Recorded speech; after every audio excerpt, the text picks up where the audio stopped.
Next topic ਆਪਣੇ ਕੋਲ ਜਿਹੜਾ ਆਣਾ ਕਹਿੰਦਾ ਜੀ ਕੱਲ ਆਪਾਂ ਇੰਨੀ ਗੱਲ ਕਰਦੇ ਪਏ ਸੀਗੇ ਕਿ ਵੀ ਜਿਹੜੇ ਆਪਣੇ ਕੋਲ ਡਿਫਰੈਂਟ ਟਾਈਪ ਦੇ ਲਿਕੁਇਡ ਦੇ ਫਲੋ ਲੈਣੇ ਅਸੀਂ, ਠੀਕ ਹੈ, ਉਹ ਅਸੀਂ ਐਜ਼ ਸੱਚ ਕੰਸੀਡਰ ਕਰਦੇ ਹਾਂ ਸਟ੍ਰੀਮਲਾਈਨ ਫਲੋ ਹੋਏਗਾ, ਲੈਮੀਨਰ ਫਲੋ ਹੋਏਗਾ ਜਾਂ ਟਰਬੂਲੈਂਟ ਫਲੋ ਹੋਏਗਾ। ਮਤਲਬ ਕਿਸੇ ਪਾਈਪ ਚੋਂ ਜਦੋਂ ਲਿਕੁਇਡ ਫਲੋ ਕਰਦਾ ਪਿਆ ਤੇ ਉਹ ਲੇਅਰ ਫਾਰਮ ਚ ਇੰਡੀਵਿਜੂਅਲ ਡਿਫਰੈਂਟ ਲੇਅਰ ਦੀ ਫਾਰਮ ਚ ਮੂਵ ਕਰਦਾ, ਜਾਂ ਸਾਰਾ ਲਿਕੁਇਡ ਜਿਹੜਾ ਹੈਪਹੈਜ਼ਰਡਲੀ ਮੀਨ ਇੱਕ ਜ਼ਿਗਜ਼ੈਗ ਜਾਂ ਰੈਂਡਮ ਪਾਥ ਤੇ ਮੂਵ ਕਰਦਾ, ਠੀਕ ਹੈ। ਜੇ ਤਾਂ ਲਿਕੁਇਡ ਲੇਅਰ ਫਾਰਮ ਚ ਮੂਵ ਕਰਦਾ ਪਰ ਉਹ ਡਿਫਰੈਂਟ ਲੇਅਰ ਇੱਕ ਦੂਜੇ ਨਾਲ ਇੰਟਰਫੇਅਰ ਨਹੀਂ ਕਰਦੀਆਂ ਤਾਂ ਅਸੀਂ ਕਿਹਾ ਸੀ ਉਹ ਲਿਕੁਇਡ ਦਾ ਫਲੋ ਜਿਹੜਾ ਹੋਏਗਾ ਉਹ ਸਟ੍ਰੀਮਲਾਈਨ ਫਲੋ ਆ। ਤੇ ਕੋਈ ਵੀ ਦੋ ਸਟ੍ਰੀਮ ਲਾਈਨਸ, ਠੀਕ ਹੈ, ਪਲੱਸ 1 10th ਵਿੱਚ ਪੜ੍ਹੀ ਸੀ, 10th ਵਿੱਚ ਪੜ੍ਹਿਆ ਸੀ ਤੁਸੀਂ ਇੱਕ ਮੈਗਨੈਟਿਕ ਫੀਲਡ ਦੀ ਪ੍ਰਾਪਰਟੀ, ਉਹਦੇ ਅੰਦਰ ਸੀ no two magnetic field line can intersect each other। Same ਇਦਾਂ ਹੀ ਇੱਥੇ ਵੀ ਇੱਕ ਪ੍ਰਾਪਰਟੀ ਆਂਦੀ ਆ no two stream lines they can ਕਹਿੰਦਾ ਜੀ intersect each other। ਤੇ ਉਹਦਾ ਕਾਜ਼ ਇਹ ਆ, ਕੱਲ ਆਪਾਂ ਗੱਲ ਨਹੀਂ ਕਰਦੇ ਪਏ ਸੀਗੇ ਕਿ ਸਟ੍ਰੀਮਲਾਈਨ ਫਲੋ ਜਿਹੜਾ ਹੋਏਗਾ, ਠੀਕ ਹੈ, ਸਟ੍ਰੀਮਲਾਈਨ ਜਿਹੜੀਆਂ ਮੇਰੇ ਕੋਲ ਕਹਿੰਦਾ ਜੀ ਐਸ ਐਚ ਲਿਕੁਇਡ ਲੇਅਰਸ ਆਣੀਆਂ, ਉਹਦੇ ਚ ਆਪਾਂ ਡਿਫਾਈਨ ਕੀਤਾ ਸੀਗਾ ਕਿ ਲਿਕੁਇਡ ਜਦੋਂ ਲੇਅਰ ਫਾਰਮ ਚ ਮੂਵ ਕਰਦਾ ਨਾ ਤੇ ਕੋਈ ਵੀ ਇੱਕ ਲੇਅਰ ਦੇ ਮੋਲੀਕਿਊਲ ਜਿਹੜੇ ਨੇ ਉਹ ਦੂਜੀ ਲੇਅਰ ਨੂੰ ਇੰਟਰਸੈਕਟ ਨਹੀਂ ਕਰਦੇ, ਇੱਕ ਦੂਜੇ ਨੂੰ ਕ੍ਰਾਸ ਕਰਕੇ ਨਹੀਂ ਨਿਕਲਦੇ। ਹਰ ਮੋਲੀਕਿਊਲ ਆਪਣੇ ਇੱਕ ਇੰਡੀਵਿਜੂਅਲ ਪਾਥ ਤੇ ਮੂਵ ਕਰਦਾ ਜਾ ਰਿਹਾ, ਠੀਕ ਹੈ, ਤੇ ਦੂਸਰੀ ਲੇਅਰ ਦੇ ਪਾਰਟੀਕਲ ਆਪਣੇ ਪਾਥ ਤੇ ਮੂਵ ਕਰਦੇ ਜਾ ਰਹੇ। ਤੇ ਕਿਤੇ ਵੀ ਮੇਰੇ ਕੋਲ ਐਸਐਚ ਆ ਚੀਜ਼ ਕਹਿੰਦਾ ਜੀ ਪੋਸੀਬਲ ਨਹੀਂ ਹੁੰਦੀ। ਇਮਲ ਜੇ ਮੇਰੇ ਕੋਲ ਐਸਐਚ ਦੋ ਸਟ੍ਰੀਮ ਲਾਈਨ ਕਹਿੰਦਾ ਜੀ ਇੰਟਰਸੈਕਟ ਕਰਨਗੀਆਂ ਤੇ ਇਹਦਾ ਮਤਲਬ ਇਹ ਹੋਏਗਾ ਇੱਕੋ ਹੀ ਲਿਕੁਇਡ ਮੋਲੀਕਿਊਲ ਦੀਆਂ ਇੱਕ ਪੋਜੀਸ਼ਨ ਤੇ ਦੋ ਡਿਫਰੈਂਟ ਡਾਇਰੈਕਸ਼ਨ ਦੇ ਅੰਦਰ ਵੈਲੋਸਿਟੀਜ਼ ਕਹਿੰਦਾ ਜੀ ਆ ਜਾਣੀਆਂ। ਤੇ ਸਿੰਗਲ ਮੋਲੀਕਿਊਲ ਦੀ ਦੋ ਡਿਫਰੈਂਟ ਡਾਇਰੈਕਸ਼ਨ ਚ ਦੋ ਵੈਲੋਸਿਟੀਜ਼ ਦੀ ਵੈਲਿਊਜ਼ ਪੋਸੀਬਲ ਨਹੀਂ ਹੋ ਸਕਦੀ, ਇਸ ਲਈ ਦੋ ਟੈਂਜੈਂਟ ਜਿਹੜੇ ਨੇ ਉਹ ਕਦੀ ਇੰਟਰਸੈਕਟ ਨਹੀਂ ਕਰਨੇ, ਠੀਕ ਹੈ। ਇਹਦਾ ਮਤਲਬ ਹੋ ਗਿਆ ਕਿ ਵੀ ਉਸ ਮੂਵਮੈਂਟ ਤੇ ਆ ਦੋ ਸਟ੍ਰੀਮ ਲਾਈਨ ਜਿਹੜੀਆਂ ਨੇ ਇਹ ਕਦੀ ਇੰਟਰਸੈਕਟ ਨਹੀਂ ਕਰਦੀਆਂ, ਠੀਕ ਹੈ। ਤੇ ਦੂਜਾ ਅਸੀਂ ਕਿਹਾ ਸੀ ਕਿ ਜਿਹਦੇ ਵਿੱਚ ਇਹਦਾ ਇੰਟਰਸੈਕਸ਼ਨ ਹੋ ਜਾਂਦੀ ਆ ਉਹ ਮੇਰਾ ਟਰਬੂਲੈਂਟ ਫਲੋ ਆ, ਜਿਹਨੂੰ ਅਸੀਂ ਨਾਰਮਲੀ ਡਿਫਾਈਨ ਕਰਦੇ ਕਿ ਵੀ ਮੇਰਾ ਇਹ ਰੈਗੂਲਰ ਪਾਈਪ ਚ ਫਲੋ ਕਰਨ ਵਾਲਾ ਜਿਹੜਾ ਵਾ ਉਹ ਫਲੋ ਹੋਏਗਾ। ਕਿ ਇੰਨੀ ਗੱਲ ਸਮਝ ਲੱਗਦੀ ਪਈ ਪਹਿਲਾਂ? Yes sir. ਇਹਦੇ ਬਿਹਾਫ ਦੇ ਉੱਤੇ ਇੱਕ ਟਰਮ ਆਪਾਂ ਹੋਰ ਜੋੜਨ ਲੱਗੇ ਆ, ਕਹਿੰਦਾ ਜੀ ਅਸੀਂ ਕੋਈ ਵੀ ਲਿਕੁਇਡ ਦਾ ਫਲੋ ਜਦੋਂ ਇਹ ਡਿਸਾਈਡ ਕਰਨਾ ਕਿ ਤੁਹਾਡੇ ਕੋਲ ਉਹ ਟਰਬੂਲੈਂਟ ਫਲੋ ਆ ਕਿ ਮੇਰੇ ਕੋਲ ਸਟ੍ਰੀਮਲਾਈਨ ਫਲੋ ਆ, ਉਹਦੇ ਵਾਸਤੇ ਅਸੀਂ ਐਸ ਐਚ ਦੋ ਟਰਮ ਲਵਾਂਗੇ। ਇੱਕ ਉਹਦੇ ਵਿੱਚੋਂ ਵਰਡ ਆਂਦਾ ਕ੍ਰਿਟੀਕਲ ਵੈਲੋਸਿਟੀ, ਆਪਾਂ ਪਿਛਲੇ ਟੌਪਿਕ ਦੇ ਵਿੱਚ ਟਰਮੀਨਲ ਵੈਲੋਸਿਟੀ ਦੀ ਇੱਕ ਡੈਰੀਵੇਸ਼ਨ ਕੀਤੀ ਆ ਕਿ ਕਿਸੇ ਵਿਸਕਸ ਮੀਡੀਅਮ ਚ ਜਦੋਂ ਬਾਡੀ ਫਾਲ ਕਰਦੀ ਆ ਤੇ ਡਿਫਰੈਂਟ ਫੋਰਸਿਸ ਦੇ ਅੰਡਰ ਇੱਕ ਪੋਜੀਸ਼ਨ ਤੇ ਆ ਕੇ ਉਹਦੀ ਵੈਲੋਸਿਟੀ ਕਾਂਸਟੈਂਟ ਹੋ ਜਾਂਦੀ ਆ, ਠੀਕ ਹੈ, ਔਰ ਉਹਨੂੰ ਨਾਮ ਦਿੱਤਾ ਸੀ ਟਰਮੀਨਲ ਵੈਲੋਸਿਟੀ। ਹੁਣ ਵਰਡ ਯੂਜ਼ ਕਰਦਾ ਪਿਆ ਕ੍ਰਿਟੀਕਲ ਵੈਲੋਸਿਟੀ। ਉਹ ਕਹਿੰਦਾ ਜੀ critical velocity is that velocity, ਠੀਕ ਹੈ, with which the when the liquid is flowing, ਠੀਕ ਹੈ, ਐਂਡ ਵੀ ਮੇਜ਼ਰ ਦਾ ਕਹਿੰਦਾ ਜੀ type of flow of liquid. ਜੇ ਮੇਰੇ ਕੋਲ ਐਸ ਐਚ ਕਿਸੇ ਲਿਕੁਇਡ ਕਿਸੇ ਪਾਈਪ ਦੇ ਅੰਦਰ ਲਿਕੁਇਡ ਦੇ ਫਲੋ ਕਰਨ ਦੀ ਵੈਲੋਸਿਟੀ ਉਹਦੀ ਕ੍ਰਿਟੀਕਲ ਵੈਲੋਸਿਟੀ ਤੋਂ ਲੋ ਹੋਏਗੀ, ਕਹਿੰਦਾ ਜੀ ਘੱਟ ਹੋਏਗੀ, ਤੇ ਅਸੀਂ ਉਸ ਲਿਕੁਇਡ ਦੇ ਫਲੋ ਨੂੰ ਸਟ੍ਰੀਮਲਾਈਨ ਫਲੋ ਕਹਿੰਦੇ ਆ। ਤੇ ਜੇ ਲਿਕੁਇਡ ਦੇ ਫਲੋ ਕਰਨ ਦੀ ਵੈਲੋਸਿਟੀ ਕ੍ਰਿਟੀਕਲ ਵੈਲੋਸਿਟੀ ਤੋਂ ਜ਼ਿਆਦਾ ਹੋਏਗੀ ਤੇ ਅਸੀਂ ਲਿਕੁਇਡ ਦੇ ਫਲੋ ਨੂੰ ਟਰਬੂਲੈਂਟ ਫਲੋ ਕਹਿੰਦੇ। ਯਾਨੀ ਇੱਕ ਬਾਉਂਡਰੀ ਵੈਲਿਊ ਹੋ ਗਈ below which the flow of a liquid is taken to be streamline and above which the flow of a liquid is taken to be the ਕਹਿੰਦਾ ਜੀ turbulent flow। ਸਿਮਿਲਰਲੀ ਇਹਦੇ across ਇੱਕ term ਹੋਰ introduce ਕਰ ਲਾਂਗੇ, ਉਹਨੂੰ ਨਾਮ ਦਵਾਂਗੇ ਰਿਨੋਲਡ ਨੰਬਰ। ਰਿਨੋਲਡ ਨੰਬਰ ਆਪਣੇ ਆਪ ਚ ਇੱਕ ਪਿਓਰ ਨੰਬਰ ਹੋਏਗਾ ਜਿਹਦੀ ਵੈਲਿਊ ਇਹ ਡਿਫਾਈਨ ਕਰ ਪਾਏਗੀ ਕਿ ਤੁਹਾਡੇ ਪਾਈਪ ਚੋਂ ਫਲੋ ਕਰਨ ਵਾਲਾ ਲਿਕੁਇਡ ਜਿਹੜਾ ਵਾ ਉਹ ਸਟ੍ਰੀਮਲਾਈਨ ਆ ਕਿ ਟਰਬੂਲੈਂਟ ਆ, ਠੀਕ ਹੈ। ਉਹਦੀ ਗੱਲ ਐਸ ਐਚ ਦੇ ਟੌਪਿਕ ਦੇ ਨਾਲ ਹੀ ਲਿੰਕ ਅਪ ਕਰਕੇ ਚੱਲਾਂਗੇ। ਪਹਿਲੋਂ ਹੈਗੀ ਡੈਰੀਵੇਸ਼ਨ ਆਪਣੇ ਕੋਲ, ਪਹਿਲੇ ਆਪਣੇ ਕੋਲ ਡੈਰੀਵੇਸ਼ਨ ਜਿਹੜੀ ਆ ਉਹ ਹੈਗੀ ਕ੍ਰਿਟੀਕਲ ਵੈਲੋਸਿਟੀ।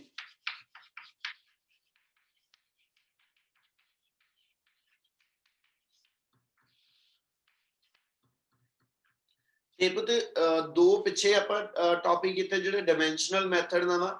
ਇੱਕ ਆਪਣੇ ਕੋਲ ਸੀਗਾ ਉਹਦੇ ਵਿੱਚ ਜਿਹੜਾ ਐਸ ਐਚ ਪੋਇਸਲ ਫਾਰਮੂਲਾ, ਔਰ ਦੂਜਾ ਸੀਗਾ ਆਪਣੇ ਕੋਲ ਜਿਹੜਾ ਐਸ ਐਚ ਉੱਚ ਸਟੋਕਸ ਲਾਅ।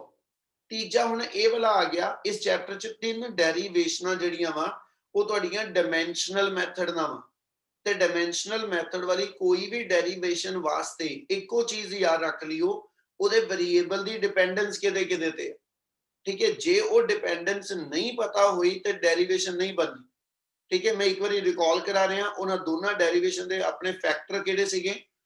ਉਹ ਚ ਪੋਇਸਨ ਫਾਰਮੂਲੇ ਚ ਆਪਾਂ ਕਿਹਾ ਸੀਗਾ rate of flow of liquid ਕੱਢਦੇ ਆ, ਕਿਸੇ ਪਾਈਪ ਦੇ ਵਿੱਚੋਂ ਜਦੋਂ ਲਿਕੁਇਡ ਫਲੋ ਕਰਦਾ ਉਹਦੀ ਅਮਾਉਂਟ ਆਫ ਲਿਕੁਇਡ ਪਰ ਸੈਕਿੰਡ ਕਿੰਨਾ ਨਿਕਲਦਾ ਪਿਆ, ਉਹ ਡਿਪੈਂਡ ਕਰਦਾ ਸੀਗਾ। ਇੱਕ ਟਰਮ ਸੀਗੀ ਪ੍ਰੈਸ਼ਰ ਗ੍ਰੇਡੀਐਂਟ, ਇੱਕ ਟਰਮ ਸੀਗੀ ਰੇਡੀਅਸ ਆਫ ਦਾ ਟਿਊਬ, और थर्ड ਸੀਗਾ ਸਾਡੇ ਕੋਲ ਕਹਿੰਦਾ ਜੀ ਨੇਚਰ ਆਫ ਲਿਕੁਇਡ ਯਾਨੀ ਕੋਐਫੀਸ਼ੀਐਂਟ ਆਫ ਵਿਸਕੋਸਿਟੀ, ਠੀਕ ਹੈ। ਤੇ ਇਹਦਾ ਫਾਈਨਲ ਫਾਰਮੂਲਾ ਸਾਡੇ ਕੋਲ ਬਣ ਕੇ ਆਇਆ ਸੀ π/8 PR raised to power 4 over eta L। ਇਹ ਆਪਣਾ ਫਾਈਨਲ ਫਾਰਮੂਲਾ ਬਣਨਾ ਵਾ। ਇਹ ਫਾਰਮੂਲਾ ਤੇ ਇਹਦੇ ਜੇ ਫਾਰਮੂਲਾ ਯਾਦ ਰੱਖ ਲਓ ਤੇ ਇਹਦੇ ਵੇਰੀਏਬਲ ਤੁਸੀਂ ਯੂਜ਼ ਕਰਕੇ ਡਾਇਮੈਂਸ਼ਨਲ ਮੈਥਡ ਲਗਾ ਲਓਗੇ। ਤੇ ਦੂਜਾ ਸੀਗਾ ਸਟੋਕਸ ਲਾਅ, ਉਹਦੇ ਚ ਸਾਡੇ ਕੋਲ ਆਇਆ ਸੀਗਾ F proportional to ਜਾਂ F equal to 6 pi eta RB, ਠੀਕ ਹੈ। ਦੂਜਾ ਇਹ ਹੈ ਕਿ ਵੀ ਜਿਹੜੀ ਫੋਰਸ ਹੈਗੀ ਆ ਵਿਸਕਸ ਫੋਰਸ, ਉਹ ਨੇਚਰ ਆਫ ਲਿਕੁਇਡ ਤੇ ਰੇਡੀਅਸ ਆਫ ਦਾ ਬਾਡੀ ਦੇ ਉੱਤੇ ਤੇ ਵੈਲੋਸਿਟੀ ਆਫ ਦਾ ਬਾਡੀ ਤੇ ਡਿਪੈਂਡੈਂਟ ਆ। ਇਦਾਂ ਹੁਣ ਤੀਜਾ ਹੈਗਾ ਤੁਹਾਡੇ ਕੋਲ ਕ੍ਰਿਟੀਕਲ ਵੈਲੋਸਿਟੀ। ਆਹੀ ਸਾਰੇ ਫੈਕਟਰ ਆ, ਇੱਕ ਫੈਕਟਰ ਬਦਲ ਜਾਂਦਾ। ਇੱਥੇ ਜਿੱਥੇ ਵੈਲੋਸਿਟੀ ਹੈਗੀ ਇੱਥੇ ਲਿਕੁਇਡ ਦੀ ਡੈਂਸਿਟੀ ਆ, ਬਾਕੀ ਵੇਰੀਏਬਲ ਇਹੀ ਆ। ਇਹਦਾ ਮਤਲਬ ਇਹਦੇ ਅੰਦਰ ਅਸੀਂ ਡਿਫਾਈਨ ਕਰਦੇ ਹਾਂ ਕਿ critical velocity of the liquid it depend upon number 1 density of the liquid, ਜਿਹੜੀ ਪਾਈਪ ਚੋਂ ਲਿਕੁਇਡ ਫਲੋ ਕਰਦਾ ਪਿਆ ਉਸ ਲਿਕੁਇਡ ਦੀ ਡੈਂਸਿਟੀ ਕਿੰਨੀ ਆ, ਠੀਕ ਹੈ। ਸੈਕਿੰਡ, ਉਸ ਲਿਕੁਇਡ ਦੀ ਕੋਐਫੀਸ਼ੀਐਂਟ ਆਫ ਵਿਸਕੋਸਿਟੀ ਕਿੰਨੀ ਆ। ਅੱਗੇ ਵੀ ਗੱਲ ਕੀਤੀ ਸੀ, ਫਿਰ ਰਿਪੀਟ ਕਰ ਰਿਹਾ, ਜੇ ਦੋਨੋਂ ਇੱਕੋ ਹੀ ਵੇਰੀਏਬਲ ਹੁੰਦੇ ਹਨਾ ਫਿਰ ਇੱਥੇ ਇੱਕ ਸਿੰਗਲ ਵੇਰੀਏਬਲ ਆਂਦਾ, ਕੁਝ ਹੋਰ ਆਣਾ ਸੀ। ਹੁਣ ਆਪਣੇ ਕੋਲ ਇਹਦਾ ਮਤਲਬ ਡੈਂਸਿਟੀ ਡਿਫਰੈਂਟ ਵੇਰੀਏਬਲ ਆ, ਠੀਕ ਹੈ। Coefficient of viscosity viscousness of the given liquid ਇਹ ਸੈਪਰੇਟ ਵੇਰੀਏਬਲ ਆ। ਸੋ ਇੱਕ ਕ੍ਰਿਟੀਕਲ ਵੈਲੋਸਿਟੀ ਦੀ ਡਿਪੈਂਡੈਂਸ ਜਿਹੜੀ ਆ ਉਹ ਡੈਂਸਿਟੀ ਆਫ ਲਿਕੁਇਡ ਤੇ ਆਏਗੀ, ਪਾਈਪ ਚੋਂ ਫਲੋ ਕਰਨ ਵਾਲਾ ਜਿਹੜਾ ਲਿਕੁਇਡ ਆ ਉਹ ਕਿੰਨਾ ਕੁ ਡੈਂਸ ਆ, ਤੇ ਸੈਕਿੰਡ ਉਹਦੀ ਡਿਪੈਂਡੈਂਸ ਉਹਦੇ ਉੱਤੇ ਫ੍ਰਿਕਸ਼ਨਲ ਫੋਰਸਿਸ ਕਿੰਨੀਆਂ ਯਾਨੀ ਉਹਦੀ ਕੋਐਫੀਸ਼ੀਐਂਟ ਆਫ ਵਿਸਕੋਸਿਟੀ ਤੇ ਆਏਗੀ। ਔਰ ਥਰਡ ਵੇਰੀਏਬਲ ਤੁਹਾਡੇ ਕੋਲ ਹੈਗਾ ਭਾਵੇਂ ਰੇਡੀਅਸ ਲੈ ਲਓ ਤੇ ਭਾਵੇਂ ਡਾਇਆਮੀਟਰ, ਦੋਨਾਂ ਨਾਲ ਹੀ ਡੈਰੀਵੇਸ਼ਨ ਸੇਮ। क्या 3 वेरिएबल क्लियर है?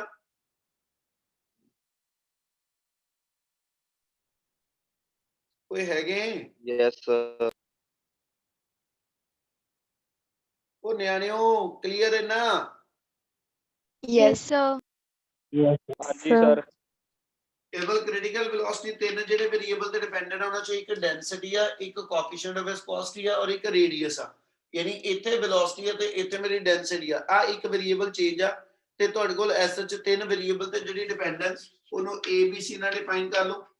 ਤੇ ਨੈਕਸਟ ਲਾਈਨ ਚ ਮੇਰੇ ਕੋਲ critical velocity equal to K times the rho power A eta power B R power C।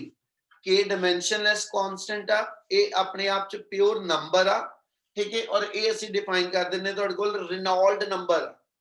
ਇੱਥੇ ਜਿਹੜਾ K ਆਏਗਾ ਇਹਨੂੰ ਰਿਨੋਲਡ ਨੰਬਰ ਕਹਿ ਕੇ ਇਹਦੀ ਅਗਲੀ ਡੈਰੀਵੇਸ਼ਨ ਬਣਾਵਾਂਗੇ, ਠੀਕ ਹੈ। VC ਦਾ ਫਾਰਮੂਲਾ ਇਹ ਆ ਜਾਏਗਾ, ਇਹ ਚ ਸਾਰੇ ਟਰਮਸ ਦੀ ਡਾਈਮੈਂਸ਼ਨ ਪੁੱਟ ਅਪ ਕਰ ਲਓ।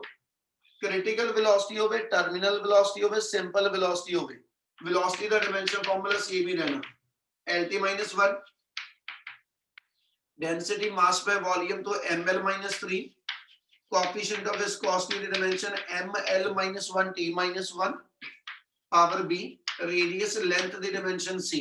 ਇਕੁਏਟ ਕਰ ਦੋ ਦੋਨੋਂ ਪਾਸਿਓਂ, ਇਧਰੋਂ ਮਾਸ ਦੀ ਪਾਵਰ 0, ਇਧਰ ਮਾਸ ਹੈ ਨਹੀਂ ਤਾਂ ਮਾਸ ਦੀ ਪਾਵਰ 0, ਇਧਰੋਂ ਮਾਸ ਦੀ ਪਾਵਰ ਆ ਗਈ a plus b, length the power 1 -3a - b plus c, time the power -1 ਤੇ time the power -b, b equal to 1 ਆ ਜਾਏਗਾ।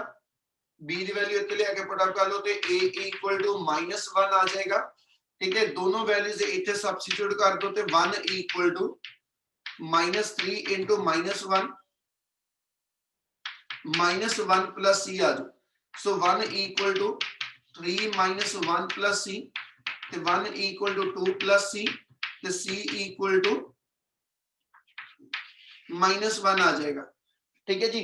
ਤਿੰਨੇ ਦੇ ਤਿੰਨੇ ਵੇਰੀਏਬਲ ਜਿਹੜੇ ਬਣਦੇ ਪਏ ਤੁਹਾਡੇ ਕੋਲ A B और C ਤਿੰਨਾਂ ਦੀ ਵੈਲਿਊ ਜਿਹੜੀ ਵਾਪਸ ਇਕੁਏਸ਼ਨ 1 ਚ ਸਬਸਟੀਟਿਊਟ ਕਰ ਲਓ, ਠੀਕ ਹੈ। ਪੁੱਟ ਵੈਲਿਊਜ਼ ਆਫ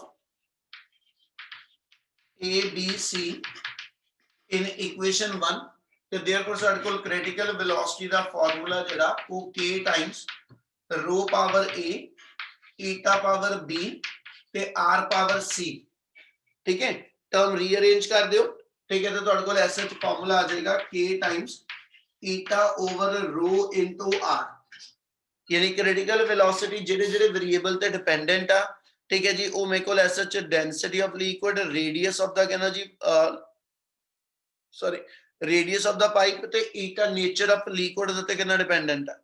ਇਨੀ ਗੱਲ ਕਲੀਅਰ ਹੈ ਜੀ? Yes, sir. Yes, Yes, sir. sir. Yes, sir. ਯਾਰ ਬਹੁਤ ਸੁਸਤ ਹੋ ਕੇ ਬੋਲਦੇ ਹੋ। ਚਲੋ ਉੱਥੇ ਕੋਐਫੀਸ਼ੀਐਂਟ ਆਪਣੇ ਕੋਲ ਜਿਹੜਾ ਕਾਂਸਟੈਂਟ ਸੀਗਾ ਉਹਦੀ ਵੈਲਿਊ π/8 ਤੇ 6π ਆਈ ਆ, ਠੀਕ ਹੈ ਜੀ।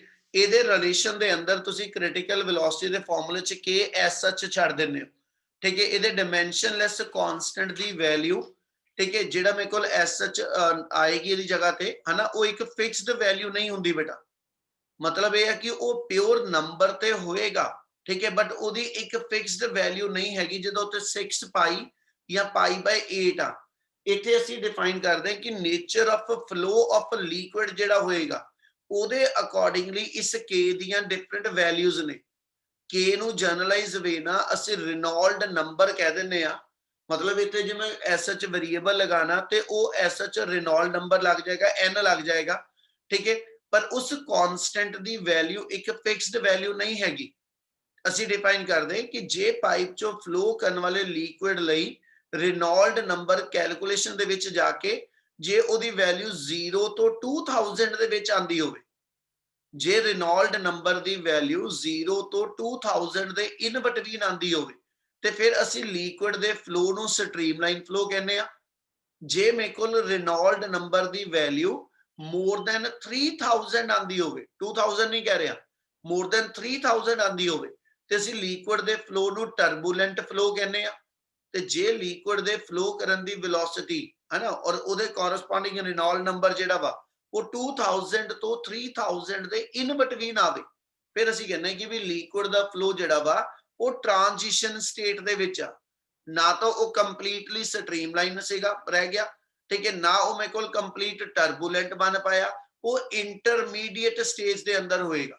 सो इस करके क्योंकि इहदी वैल्यू फिक्स नहीं हैगी, इस रिलेशन जो असीं लिखना वा, जे इस रिलेशन को लिखिए ते आपां रेनॉल्ड नंबर का फॉर्मूला डिफाइन कर दांगे।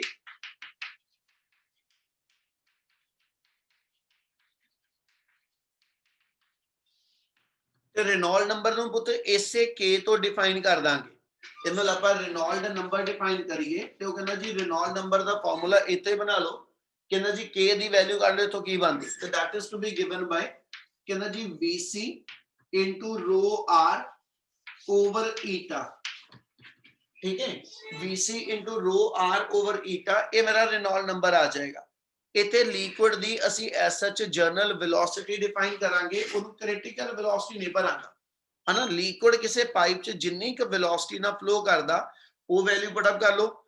गिवन लिक्विड दी डेंसिटी कितनी है, रेडियस ऑफ द ट्यूब ते नेचर ऑफ लिक्विड, ये सारे वेरिएबल जिहड़े ने सबस्टिट्यूट करके ਅਸੀਂ रेनॉल्ड नंबर दी वैल्यू कढ लेने आ। जे रेनॉल्ड नंबर दी वैल्यू 0 तो 2000 दे इन बिटवीन आ जाए, ਅਸੀਂ लिक्विड दे फ्लो ਨੂੰ स्ट्रीमलाइन फ्लो ਤੇ ਜੇ रेनॉल्ड नंबर ਦੀ ਵੈਲਿਊ more than 3000 ਆ ਜਾਏ ਤੇ ਅਸੀਂ ਲਿਕੁਇਡ ਦੇ ਫਲੋ ਨੂੰ ਟਰਬੂਲੈਂਟ ਫਲੋ ਡਿਫਾਈਨ ਕਰ ਦਿੰਨੇ। ਔਰ ਜੇ रेनॉल्ड नंबर ਦੀ ਵੈਲਿਊ 2000 to 3000 ਆ ਜਾਏ ਤਾਂ ਅਸੀਂ ਕਹਿ ਦਿੰਦੇ ਜੀ ਲਿਕੁਇਡ ਮੇਰਾ ਜਿਹੜਾ ਵਾ ਉਹ ਟ੍ਰਾਂਜੀਸ਼ਨ ਸਟੇਟ ਦੇ ਅੰਦਰ ਆ। क्या इन्नी गल समझ लगदी पई? Yes, sir. Yes, sir. Yes, sir. ਆ ਗੱਲ ਸਮਝ ਆਈ ਸਾਰੀ ਕਿ ਵੀ ਇੱਥੇ ਆਪਾਂ ਕਾਂਸਟੈਂਟ ਜਿਹੜਾ ਹੈਗਾ ਡਾਈਮੈਂਸ਼ਨਲੈਸ ਕਾਂਸਟੈਂਟ ਉਹਦੀ ਕਿਉਂ ਨਹੀਂ ਕੋਈ ਇੱਕ ਵੈਲਿਊ ਭਰੀ ਜਿੱਦਾਂ ਅਸੀਂ ਵਿਸਕਸ ਫੋਰਸ ਵਾਸਤੇ ਜਾਂ ਪੋਇਜ਼ਲ ਫਾਰਮੂਲੇ ਚ ਭਰੀ ਹੈ ਬੇਟਾ। ਉਹਦੀ ਵੈਲਿਊ ਦੀ ਕੋਈ ਐਸਐਚ ਜਿਹੜਾ ਇੱਥੇ ਵੇਰੀਏਬਲ ਆ ਉਹਨੂੰ ਤੁਸੀਂ ਐਨ ਆਰ ਨਾਲ ਰਿਪਲੇਸ ਕਰ ਸਕਦੇ ਹੋ, ਪਰ ਉਸ ਐਨ ਆਰ ਦੀ ਕੋਈ ਇੱਕ ਫਿਕਸਡ ਵੈਲਿਊ ਨਹੀਂ ਪੁੱਟ ਹੋਣੀ, ਠੀਕ ਹੈ। ਇਸ ਲਈ ਇਸ ਰਿਲੇਸ਼ਨ ਨੂੰ ਐਨ ਆਰ ਦੀ ਫਾਰਮ ਚ ਜਾਂ ਕੇ ਦੀ ਫਾਰਮ ਚ ਛੱਡਣਾ ਪਏਗਾ, ठीक है, ਉਹਦੀ ਵੈਲਿਊ ਵੇਰੀਏਬਲ ਆ, ਇਸ ਲਈ ਇਹਨੂੰ SHK ਲਿਖ ਕੇ ਛੱਡ ਦਿਓ ਜਾਂ NR ਲਿਖ ਕੇ ਛੱਡ ਦਿਓ। क्या इन्नी गल समझ लगी? Yes, sir. Yes, sir. Yes, sir. Yes, sir. Yes, sir. Yes, sir. मुस्कान क्लियर है ना? नमन सेठ चल अगला ਜਿਹੜਾ ਇਹਦਾ ਪਾर्ट है ਪੁੱਤ ਐਸਾ ਜੇ ਤੋਂ ਹੀ ਕੰਟੀਨਿਊ ਕਰਾਂਗੇ। ਰਿਨੋल्ड ਨੰਬਰ ਦਾ ਜਿਹੜਾ ਨੈਕਸਟ ਪਾर्ट ਆਂਦਾ ਇਹਦਾ ਟੌਪਿਕ ਦਾ ਨਾਮ ਹੈਗਾ ਤੁਹਾਡੇ ਕੋਲ physical significance of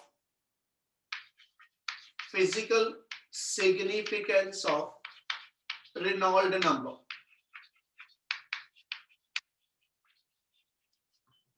physical significance of Reynolds number basically topic च ਅਸੀਂ ਕਰਨ ਕੀ ਲੱਗੇ ਆ ਉਹ ਕਹਿੰਦਾ ਜੀ ਤੁਹਾਡੇ ਕੋਲ ਇੰਪੋਰਟੈਂਸ ਕੀ ਆ Reynolds ਨੰਬਰ ਦੀ ਤੇ ਇੱਕ ਬੱਚੇ ਅਸੀਂ ਇਹ ਡਿਫਾਈਨ ਕਰ ਦਿੱਤਾ ਕਿ Reynolds ਨੰਬਰ ਦੀ ਵੈਲਿਊ ਦੀ ਹੈਲਪ ਨਾਲ ਅਸੀਂ nature of liquid the flow ਜਿਹੜਾ ਕਿਸੇ ਲਿਕੁਇਡ ਦਾ ਹੈਗਾ ਉਹ ਡਿਸਾਈਡ ਕਰਦੇ ਆ ਕਿ ਵੀ ਤੁਹਾਡੀ ਪਾਈਪ ਚੋਂ ਕੋਈ ਲਿਕੁਇਡ ਫਲੋ ਕਰਦਾ ਪਿਆ ਹਨਾ ਉਹ ਲਿਕੁਇਡ ਦਾ ਫਲੋ ਮੇਰੇ ਕੋਲ ਸਟ੍ਰੀਮਲਾਈਨ ਆ ਜਾਂ ਲਿਕੁਇਡ ਦਾ ਫਲੋ ਮੇਰੇ ਕੋਲ ਟਰਬੂਲੈਂਟ ਆ ਉਹ Reynolds ਨੰਬਰ ਦੀ ਵੈਲਿਊ ਨਾਲ ਪਤਾ ਲੱਗਦਾ।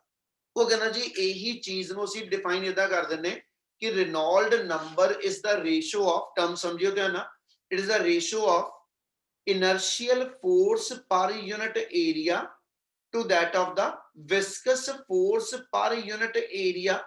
ठीक है जी across ਦਾ ਕਹਿੰਦਾ ਜੀ given cross section मतलब ਕੀ ਹੋਇਆ ਕਿ ਜਦੋਂ ਕਿਸੇ ਪਾਈਪ ਦੇ ਵਿੱਚੋਂ ਦੀ ਲਿਕੁਇਡ ਫਲੋ ਕਰਦਾ ਜਦੋਂ ਬੇਟਾ ਕਿਸੇ ਪਾਈਪ ਚੋਂ ਲਿਕੁਇਡ ਫਲੋ ਕਰਦਾ ਤੇ ਇਸ ਕ੍ਰਾਸ ਸੈਕਸ਼ਨਲ ਏਰੀਆ ਚੋਂ ਨਿਕਲਣ ਲੱਗੇ ਜਾਂ ਇੱਥੇ ਦਿਖਾ ਦਿਓ ਆ ਕ੍ਰਾਸ ਸੈਕਸ਼ਨਲ ਏਰੀਆ ਦੇ ਵਿੱਚੋਂ ਨਿਕਲਣ ਲੱਗੇ ਜਾਂ ਆ ਕ੍ਰਾਸ ਸੈਕਸ਼ਨਲ ਏਰੀਆ ਵਿੱਚੋਂ ਦੀ ਲਿਕੁਇਡ ਦੇ ਨਿਕਲਣ ਲੱਗੇ ਉਹਦੇ ਮਾਸ ਦੇ ਕੋਰਸਪੋਂਡਿੰਗ ਕਿਉਂਕਿ ਡੈਂਸਿਟੀ ਇਨਵੋਲਵਡ ਆ ਠੀਕ ਹੈ ਉਹਦੇ ਮਾਸ ਦੇ ਕੋਰਸਪੋਂਡਿੰਗ ਉਸ ਲਿਕੁਇਡ ਦੇ ਉੱਤੇ ਕਿੰਨੀ ਇਨਰਸ਼ੀਅਲ ਫੋਰਸ ਇਸ ਯੂਨਿਟ ਏਰੀਆ ਦੇ ਅਕ੍ਰੋਸ ਲੱਗਣੀ ਹੈ ठीक है लिक्विड ਦਾ ਮਾਸ ਕਿੰਨਾ ਲਿਕੁਇਡ ਮੇਰੇ ਕੋਲ ਡੈਂਸ ਲਿਕੁਇਡ ਹੋਏਗਾ ਤੇ ਇਹਦਾ ਮਤਲਬ ਉਹਦਾ ਮਾਸ ਜ਼ਿਆਦਾ ਹੋਣ ਕਰਕੇ ਗਿਵਨ ਵੋਲੀਅਮ ਚ ਉਹਦਾ ਮਾਸ ਜ਼ਿਆਦਾ ਹੋਣ ਕਰਕੇ ਉਹਦਾ ਇਨਰਸ਼ੀਆ ਫੈਕਟਰ ਜ਼ਿਆਦਾ ਹੋਏਗਾ। ਅਸੀਂ ਇਨਰਸ਼ੀਆ ਕਿੰਨਾ ਜ਼ਿਆਦਾ ਕਿੰਨਾ ਥੋੜਾ ਇਹਨੂੰ ਡਿਸਾਈਡ ਕਰਦੇ ਹਾਂ ਇਨਰਸ਼ੀਅਲ ਫੋਰਸ ਨਾਲ ਤੇ ਉਸੇ ਪਾਈਪ ਦੇ ਵਿੱਚੋਂ ਦੀ ਨਿਕਲਣ ਲੱਗੇ ਲਿਕੁਇਡ ਦੀ ਵਿਸਕਸਨੈਸ ਕਿੰਨੀ ਆ मतलब उच्च फ्रिक्शनल फोर्सेस किन्नियां वा ठीक है वो एसएच दो type the forces per unit area the ratio नु ਅਸੀਂ Reynolds नंबर कहने मतलब जे मैं Reynolds नंबर डिफाइन करा ठीक है ना जी we know that Reynolds number is the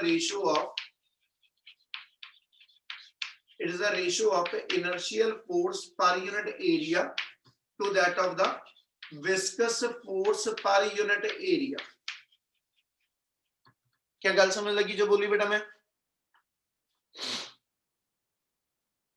Yes, sir. Yes, sir.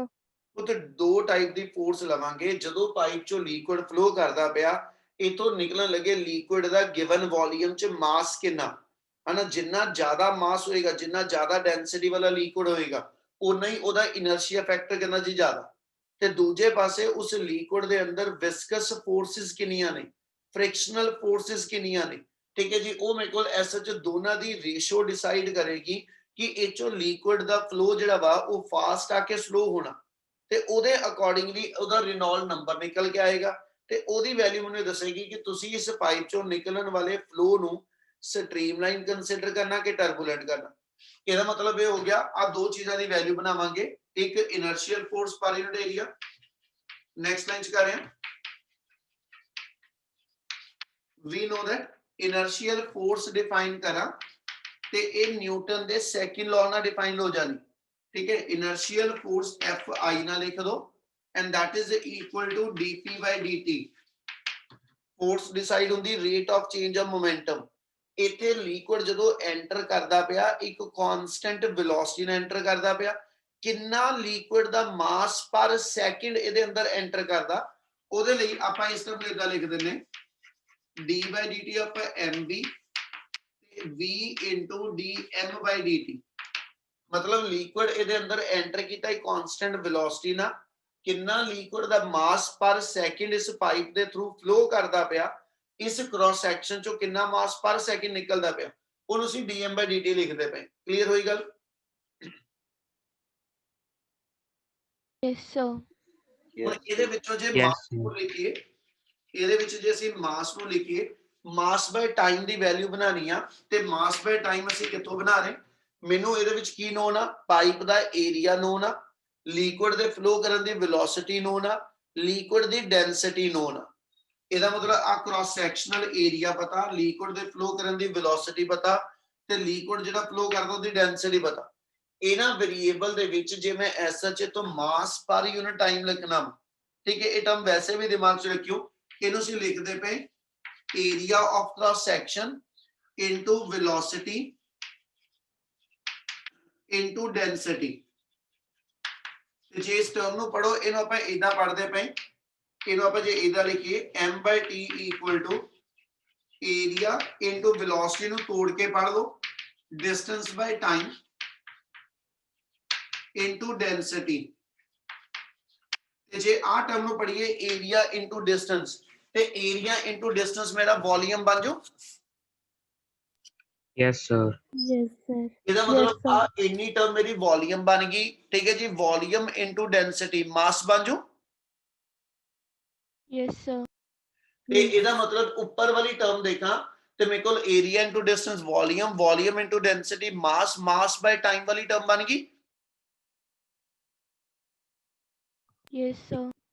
ਇਹਦਾ ਮਤਲਬ ਜੇ ਮੈਂ ਇਸ ਟਰਮ ਨੂੰ ਲਿਖਣਾ ਹੋਵੇ, ਇਹਨੂੰ a ਲਿਖ ਦਿਓ, ਆ ਟਰਮ ਨੂੰ ਕੰਬਾਈਨਡ ਅਸੀਂ ਪੜ੍ਹਦੇ ਪਏ, ਇਹਨੂੰ ਵੈਲੋਸਿਟੀ v ਲਿਖ ਦਿਓ ਤੇ ਡੈਂਸਿਟੀ ρ ਲਿਖ ਦਿਓ। ਇਹਦਾ ਮਤਲਬ ਜਿਹੜਾ ਮੇਰਾ ਮਾਸ ਬਾਈ ਟਾਈਮ ਵਾਲੀ ਟਰਮ ਆ, ਉਹ a ਇਨਟੂ v ਇਨਟੂ ρ ਦੇ ਬਰਾਬਰ ਆ ਜਾਊ। Yes, sir. Yes, sir.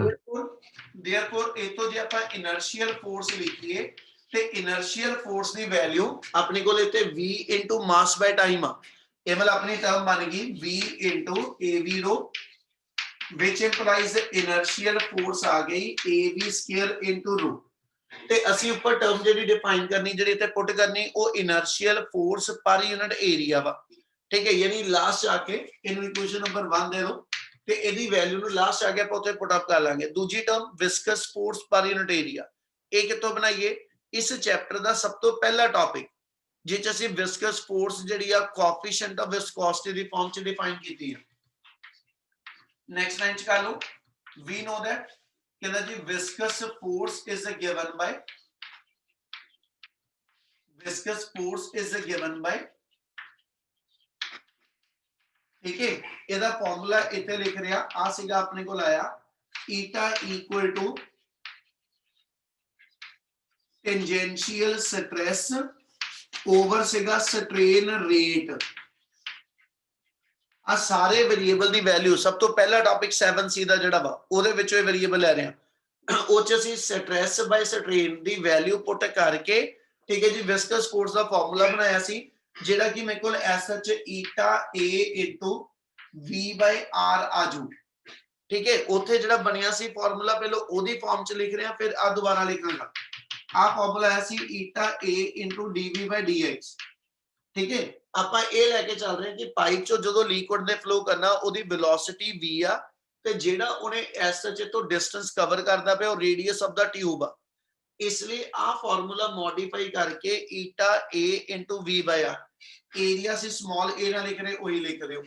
ਇਹਨਾਂ ਕਲੀਅਰ ਆ? Yes, sir. Yes, sir. ਹੁਣ ਤੁਹਾਡੀ ਇਨਰਸ਼ੀਅਲ ਫੋਰਸ ਵੀ ਬਣ ਗਈ, ਤੁਹਾਡੀ ਵਿਸਕਸ ਫੋਰਸ ਵੀ ਆ ਗਈ, ਦੋਨੋਂ ਦੀਆਂ ਦੋਨੋਂ ਵੈਲਿਊ ਜਿਹੜੀਆਂ ਉੱਥੇ ਸਬਸਟੀਟਿਊਟ ਕਰ ਲਓ, ਠੀਕ ਹੈ ਜੀ। Put values of fi and fv in equation 1, ਤੇ therefore रेनॉल्ड नंबर ਦੀ ਵੈਲਿਊ ਆ ਜਾਏਗੀ ਆਪਣੇ ਕੋਲ ab ਸਕੁਅਰ ਬਾਈ ਰੋ, ab ਸਕੁਅਰ ਰੋ ਬਾਈ a ਓਵਰ ਆ ਗਿਆ, ਪਰ ਯੂਨਿਟ ਏਰੀਆ ਨਾਲ ਕਰਦਾ ਪਿਆ, ਐਕਚੁਅਲ ਉਹ ਏਰੀਆ ਨਾਲ ਏਰੀਆ ਕੱਟੇ ਜਾਣਾ, ਠੀਕ ਹੈ। ਤੇ ਵਿਸਕਸ ਫੋਰਸ ਦੀ ਵੈਲਿਊ ਆ ਗਈ eta a into v by r, ਠੀਕ ਹੈ ਜੀ। ਤੇ ਇਹਦੇ ਨੂੰ ਐਡਜਸਟ ਕਰ ਲਓ, ਇੱਕ ਵੈਲੋਸਿਟੀ ਕੈਨਸਲ ਆ, ਇੱਕ ਆਪਣਾ ਇਹਦੇ ਵਿੱਚੋਂ ਹਾਂ ਏਰੀਆ ਤੋਂ ਹੀ ਕੱਟ ਲਓ, ਇਹ ਤੋਂ ਕੱਟ ਲਓ, ਇੱਕੋ ਗੱਲ ਆ ਕੱਟਿਆ ਜਾਏਗਾ। ਆਪਣੇ ਵੈਲਿਊ ਕਿਹੜੀ ਕਿਹੜੀ ਰਹਿ ਗਈ? ਇੱਕ v ਰਹਿ ਗਿਆ, ਇੱਕ ਰੋ ਰਹਿ ਗਿਆ, ਓਵਰ ਕੀ ਬਚਿਆ ਜੀ? Eta, sir. The last one is ਕਿੱਥੇ ਟਰਮ ਰਹਿ ਗਈ ਆਪਣੀ? ਔਰ ਇਹਦੇ ਨਾਲ ਪਾਰੀਅਨਲ ਏਰੀਆ ਵੀ ਤਾਂ ਸੀਗਾ, ਇਹਨਾਂ ਵੀ ਤਾਂ ਪੁੱਤ ਪਾਰੀਅਨਲ ਏਰੀਆ ਆਣਾ, ਆ ਵੀ ਨਿਕਲਣਾ ਸੀਗਾ। ठीक है जी, ओवर अपने को की आ गया ईटा इंटू आर, ठीक है, यानी नहीं आर ऊपर जाना, सॉरी आर ऊपर आ जाना। सो अपने को नीचे टर्म सिर्फ जी बचती भी ईटा रह जानी ना, इस अपना रिनॉल्ड नंबर का फॉर्मूला जो बनता पाया, ठीक है, देयरफॉर रिनॉल्ड नंबर अपने को आ जाएगा V into rho into R by eta. आ अपने रिनॉल्ड नंबर का फॉर्मूला जो आप इतने यूज करते पे, क्या आ क्लियर है? Yes, sir. Yes, sir. ਉਹਦਾ ਨਾਮ ਆਪਣੇ ਕੋਲ ਆ ਜਾਏਗਾ next topic the equation of continuity.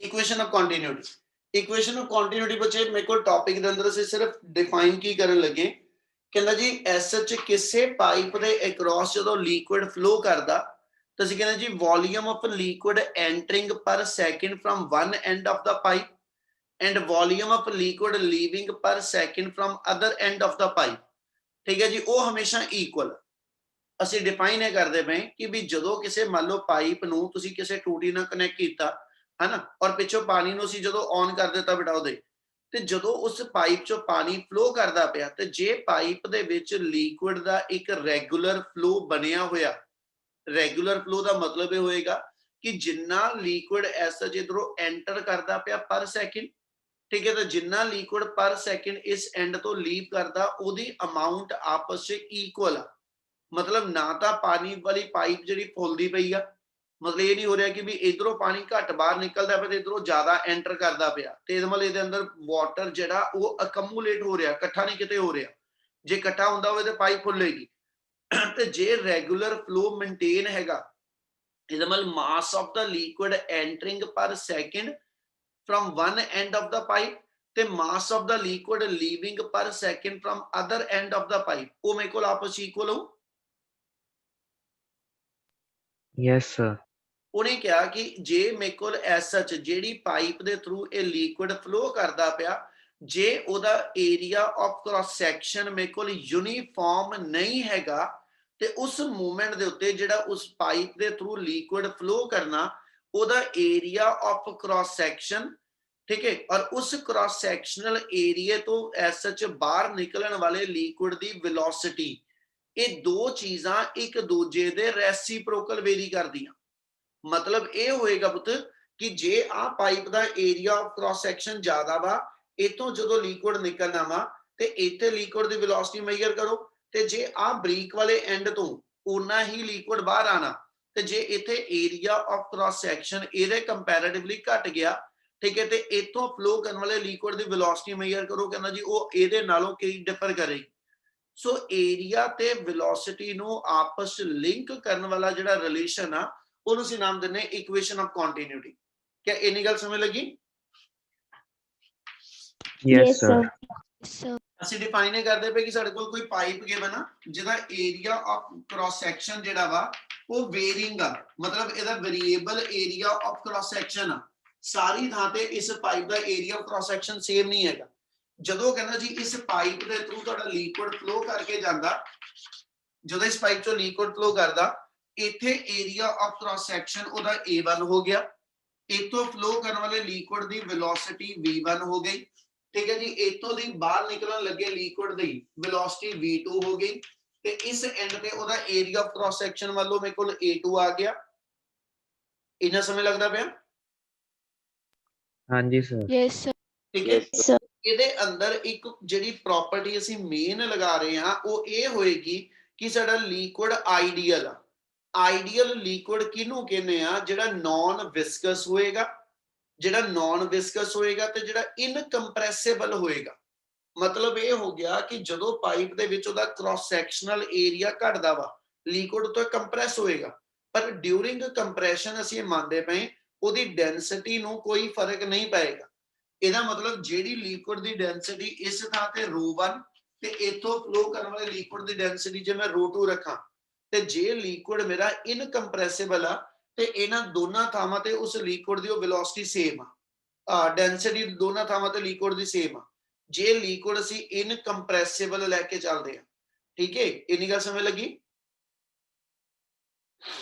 Yes, sir. Yes, sir. ਬਿਲਕੁਲ। ਜੇ ਮੈਂ ਇੱਥੇ ਚੱਲਾਂ ਬੱਚੇ ਤੇ ਮੇਨ ਇੱਕੋ ਲਾਈਨ ਆ, ਬਾਕੀ ਸਿਰਫ ਥਿਊਰੀ ਆ ਕਿ consider a non-viscous liquid non-compressible liquid is flowing through a tube whose area of cross section is variable, ਠੀਕ ਹੈ, ਤੇ ਅੱਗੇ ਉਹਦੇ ਸਾਰੇ ਵੇਰੀਏਬਲ ਜ਼ਰੂਰ ਡਿਫਾਈਨ ਕਰ ਦਿਓ। a1 a2 ਕੀ ਆ, v1 v2 ਕੀ ਆ, ρ1 ρ2 ਕੀ ਆ। ਤੇ ਆਪਾਂ ਇਹਦੀ ਮੇਨ ਜਿਹੜੀ ਲਾਈਨ ਆ ਉਤੋਂ ਗੱਲ ਸਿਰਫ ਕਰਾਂਗਾ, ਮਾਸ ਆਫ ਅ ਲਿਕੁਇਡ, ਠੀਕ ਹੈ, ਮਾਸ ਆਫ ਅ ਲਿਕੁਇਡ, ठीक है जी, entering per second, mass of liquid entering per second at the end A, ठीक है, is always equal to mass of liquid leaving per second, ठीक है, leaving per second at end B. जिन्ना लिक्विड दा मास ए एंड तो enter करना पर सेकंड ते जिन्ना लीव आउट करना वो इक्वल है। ते मास वाली टर्म असी हुणी बना के हटे m/t a * v * रो दी फॉर्म च, ਉਹੀ ਸੇਮ ਵਰਡ ਦੁਬਾਰਾ ਲਿਖਦੇ ਪਏ ਆਪਾਂ। ਇੱਥੇ ਜੋ ਮੈਨੂੰ ਨੋਨ ਆ ਉਹ ਇਹਦਾ ਏਰੀਆ ਆਫ ਕ੍ਰਾਸ ਸੈਕਸ਼ਨ ਆ, ਲਿਕੁਇਡ ਦੀ ਵੈਲੋਸਿਟੀ ਹੈ ਤੇ ਲਿਕੁਇਡ ਦੀ ਡੈਂਸਿਟੀ ਹੈ। ਇਹਨਾਂ ਤਿੰਨ ਵੇਰੀਏਬਲ ਦੀ ਫਾਰਮ ਚ ਤੁਸੀਂ ਮਾਸ ਨੂੰ ਡਿਫਾਈਨ ਕਰਦੇ ਪਏ ਤੇ ਆਪਾਂ ਹੁਣੇ ਲਿਖ ਕੇ ਹਟੇ ਪਿਛਲੇ ਟੌਪਿਕ ਚ, ਠੀਕ ਹੈ ਜੀ। ਵੀ ਨੋ ਦੈਟ मास पर सेकंड जे ਅਸੀਂ डिफाइन करिए ਤੇ ਉਹ ਟਰਮ ਮੇਰੀ ਬਣਦੀ area into velocity into density,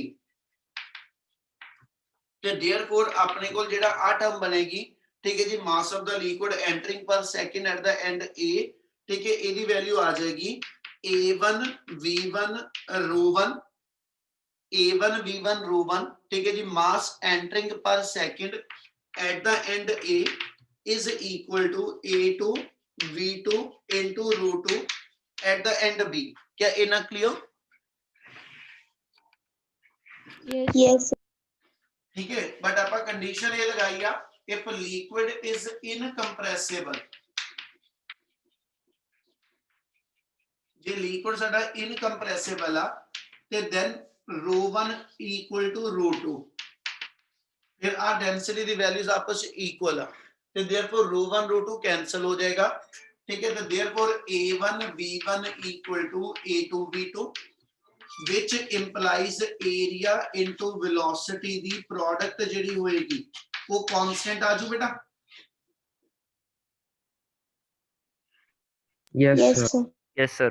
ਤੇ देयरफॉर अपना रिजल्ट आ जाएगा कि एरिया ते वेलोसिटी एक दूसरे ਦੇ ਕਿੱਦਾਂ ਵੇਰੀ ਕਰਦੇ ਜੀ, Inversely proportional. ਇਨਵਰਸ ਦੇ ਰੈਸਿਪਰੋਕਲ ਵੇਰੀ ਕਰੋਗੇ ਨਾ। ਆਪਾਂ ਸਿੰਪਲ ਜੀ ਐਗਜ਼ਾਮਪਲ ਲੈ ਕੇ ਚਲੀਏ, ਆਪਾਂ ਉੱਪਰ ਮੰਨ ਲਓ ਆਪਣੇ ਕਹਿੰਦਾ ਜੀ ਐਸਐਚ ਜਿਹੜੀ ਕੋਈ ਪਾਈਪ ਲਾਈ ਹੋਵੇ, ਟੂਟੀ ਲਾਈ ਆ, ਉਹਨਾਂ ਪਾਈਪ ਲਾ ਕੇ, ਠੀਕ ਹੈ, ਉਹਦੇ ਚੋਂ ਪਾਣੀ ਦਾ ਫਲੋ ਆ ਰਿਹਾ ਤੇ ਤੁਸੀਂ ਦੂਜੇ ਐਂਡ ਤੋਂ ਜਿੱਥੋਂ ਤੁਹਾਡੇ ਹੱਥ ਪਾਈਪ ਫੜੀ ਹੋਈ ਆ, ਹਨਾ, ਜੇ ਮੈਂ ਉੱਥੇ ਪਾਈਪ ਦਾ ਮੂੰਹ ਜਿੰਨਾ ਹੈਗਾ ਉਨਾ ਹੀ ਰੱਖਾਂ ਤੇ ਉਹਦੀ ਵੈਲੋਸਿਟੀ ਲਿਕੁਇਡ ਦੀ ਉਦੋਂ ਡਿਸਾਈਡ ਕਰਾਂ, ਤੇ ਜੇ ਮੈਂ ਪਾਈਪ ਦਾ ਮੂੰਹ ਥੋੜਾ ਜਿਹਾ ਘੁੱਟ ਲਵਾਂ ਤੇ ਇਹਦਾ ਮਤਲਬ ਅੱਗੇ ਨਾਲੋਂ ਏਰੀਆ ਆਫ ਕ੍ਰਾਸ ਸੈਕਸ਼ਨ ਉਹਦਾ ਘਟਾਤਾ ਆਪਾਂ। Yes, sir. yes, sir. ਜੇ ਉਹਦਾ ਏਰੀਆ ਆਫ ਕ੍ਰਾਸ ਸੈਕਸ਼ਨ ਘਟਾਈਏ ਤਾਂ ਅਸੀਂ ਨੋਟ ਕਰਾਂਗੇ ਲਿਕੁਇਡ ਦੀ ਵੈਲੋਸਿਟੀ ਅੱਗੇ ਨਾਲੋਂ ਵੱਧ ਜਾਂਦੀ ਹੈ, ਠੀਕ ਹੈ। ਇਹਦਾ ਮਤਲਬ ਇਹ ਹੋ ਗਿਆ area of cross section of the pipe always vary inversely with the velocity with which the liquid is coming through that area of cross section, ठीक है। सो इस चीज ਨੂੰ ਅਸੀਂ ਡਿਫਾਈਨ ਕਰਦੇ ਹਾਂ ਕਿ ਵੀ ਤੁਹਾਡਾ ਏਰੀਆ ਤੇ ਵੈਲੋਸਿਟੀ ਦਾ ਜਿਹੜਾ ਰਿਲੇਸ਼ਨ ਆ ਇਹ ਇਕੁਏਸ਼ਨ ਆਫ ਕੰਟੀਨਿਊਟੀ ਨਾਲ ਆਪਾਂ ਐਕਸਪਲੇਨ ਕਰਦੇ ਹਾਂ। ਕਿ ਇੰਨੀ ਗੱਲ ਸਮਝ ਲੱਗੀ? Yes, Yes, Yes, sir. sir. ਚਲੋ ਇੰਨਾ ਕਰਾਂਗੇ।